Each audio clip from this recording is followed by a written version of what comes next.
Isang babae sa Uganda ang umago ng atensyon sa iba't ibang panig ng mundo, gaya ng sikat na vlogger na si Drew Binsky at mga big time na vlogger sa Africa na dumayo pa sa Uganda.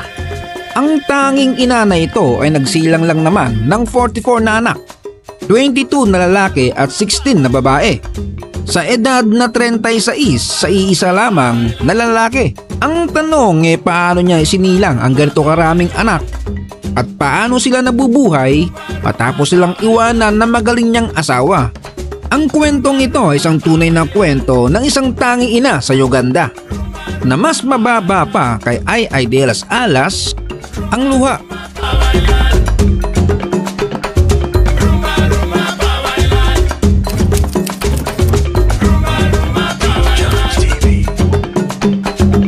Kasau Village, Uganda, kung saan nakatira ang ating bida, na kung hahanapin mo siya gamit ang tunay niyang pangalan ay marami ang di nakakaalam dahil mas kilala siya sa kanyang bansa na Mother Uganda at Mother Africa matapos bisitahin ng mga vloggers.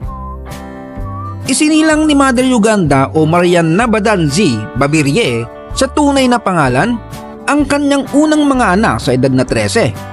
Matapos niyang ibenta ng kanyang hinayupak na ama sa isang damatans na lalaki na may edad 57 at sa pilitang ikasal kapalit ng baka at pera. Si Mother Uganda ay pinanganak sa isang pamilya na may 6 na anak, 5 lalaki at siya ang bunso at nag-iisang babae na nabuhay sa kahirapan nung siya ay bata pa. Bukod dyan ay mas matindi ang pinagdaanan nito kaysa kay Esperanza. At mas malas pa sa kapitbahay mong laging olat sa scatter. Paano ba naman? 3 araw matapos siyang isilang ng kanyang ina ay iniwan silang magkakapatid matapos palayasin ng kanilang ama ang kanilang ina sa kanilang pamamahay na meron na palang naka-add to cart na babae. At ilang araw nga lang ay ini-unbox ng kanilang magaling na ama ang kanilang madrasta na kamukha ni Sharon Cubeta. At ang masaklap dito, may pagka-impakta ang naiuwi ng kanilang buwisit na ama na maliban sa ginugutom sila ay inaalila at madalas pa silang umbagin. Noong 7 taon si Mother Uganda ay dumating ang isang try niyang gigimbal at susubok sa kanyang katatagan dahil nag-all-in na ang topak ng kanyang impaktitang madrasta. Akalain mong nagpamukbang ba naman ito sa kanyang mga kapatid ng mga pagkaing may halong bubog ng baso na kanilang ikinasawi. Si Mother Uganda lang ang nakaligtas dahil nung araw na iyon ay nagkataon na nasa kamag-anakan siya para bumisita. Mukhang hindi na nga nakatikim ng kaginhawaan at kaligayahan sa buhay itong si Mother Uganda sa walang kwenta niyang ama. Maliban sa hindi siya pinag-aral ay sa pilitan niyang ibinenta at ipakasal sa isang mangkanor ng Uganda na may kasalukuyang 4 na asawa at siya ang ika-5. Naging bangungot uli ang nangyari kay Mother Uganda dahil impyerno ang naranasan niya sa kanyang naging asawa na matapos ipagsilang niya ang 42 nilang anak ay iniwan siya ng asawa niyang mangkanor sa kadahilanang maraming mangitlog itong si Mother Uganda. Kung hindi kambal ay triplets o umaabot pa ng quintuplets o 5 baby sa isang pagbubuntis. At nung araw nga na iniwan siya ay nagdadalang tao pa siya ng kambal. Kaya suma total ay 44 ang naging anak nila. At nung may pabirong nagtanong sa kanya kung tatanggap pa ba siya ng susunod na lalaki sa buhay niya kung sakaling may magpakabayani, ay game namang sumagot itong si Mother Uganda na bakit naman daw hindi kung ang lalaking iyon ay tapat na tatanggapin sila kasama ng isang batalyon niyang mga anak. Idinagdag niya pa na blessing ang magkaroon muli ng dagdag pa ng mga anak. Sa daw itong regalo mula sa Diyos na sa tingin ko ay maling paniniwala ng karamihan sa Afrika. Kaya nababaon sila sa hirap. Ang tanging ina nga na ito ay nakatira kasama ang lahat ng kanyang mga anak sa isang di kalakihang bahay na pag-aari ng kanyang lola. Dito sila tumira pagkatapos ibenta ng asawa niya ang tinitirhan nila. At nang pumanaw ang kanyang lola, ay hinayaan silang manirahan pa rin ng kanilang mga kamag-anak dahil sa alam nilang wala naman silang mapupuntahan pang iba. Pero sa kondisyon na mag-aabot pa rin sila ng kabayaran na kahit pa konti-konti lang para mapasa kanila ang naturang bahay. Sa dami ng mga anak nito ay hindi lahat matandaan ni Mother Uganda ang kanilang mga pangalan. Kita mo naman iisa ang kulay at pagkamolde ng kanilang mga muka. Gayunpaman ang mga batang ito ay nasunod sa kanilang ina. Hindi mapasaway at hindi mapagtanong ng anong ulam. Pinangarap naman talaga ni Mother Uganda magkaroon ng hanggang 7 anak. Ang dahilan kung bakit gusto niya ng 7 anak ay gusto niyang ipangalan ng 5 niyang kapatid na pumanaw.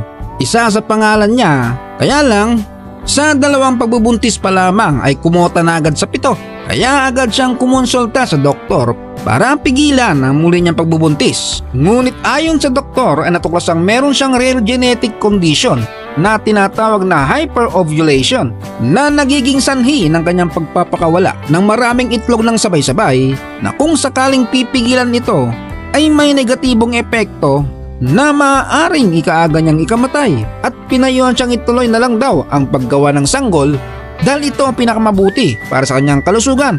So kaya naman pala umabot sa 44. Kung hindi tumakas yung magaling niyang asawa, malamang na break niya ang world record ng may pinakamaraming anak sa buong mundo na si Valentina Vasilyeva ng Russia na nagkaroon ng anak na umabot sa bilang na 69 sa pagitan ng mga taong 1725 hanggang 1765. Maayos naman ang buhay sa tahanan na ito.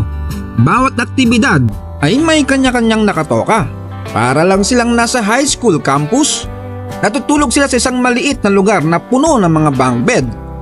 Ang iba ay sa sahig o kanya-kanyang diskarte na lang kung saan pwesto. Sa oras ng kainan, parang mga preso.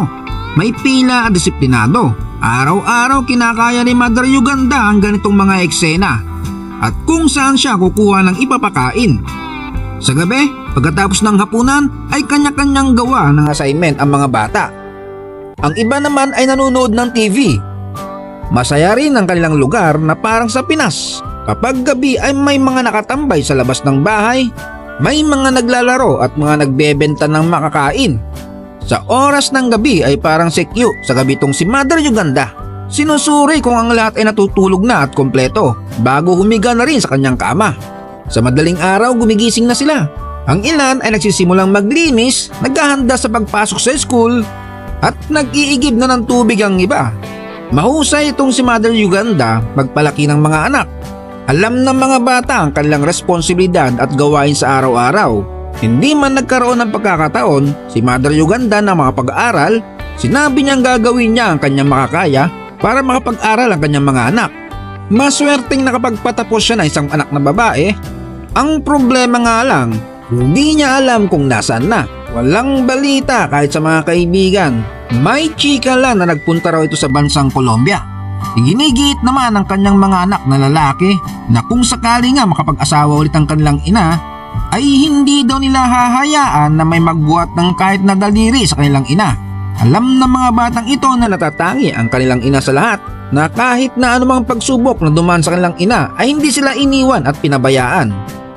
Sa ngayong year 2025 ay 45 years old na si Mother Uganda at solo pa ring magulang sa kanyang 38 na anak na lamang dahil sa 6 sa mga anak niya ang sumakabilang buhay. Dati silang nabubuhay sa paggawa at pagbebenta ng mga halamang gamot sa mga nangangailangan at naniniwala dito.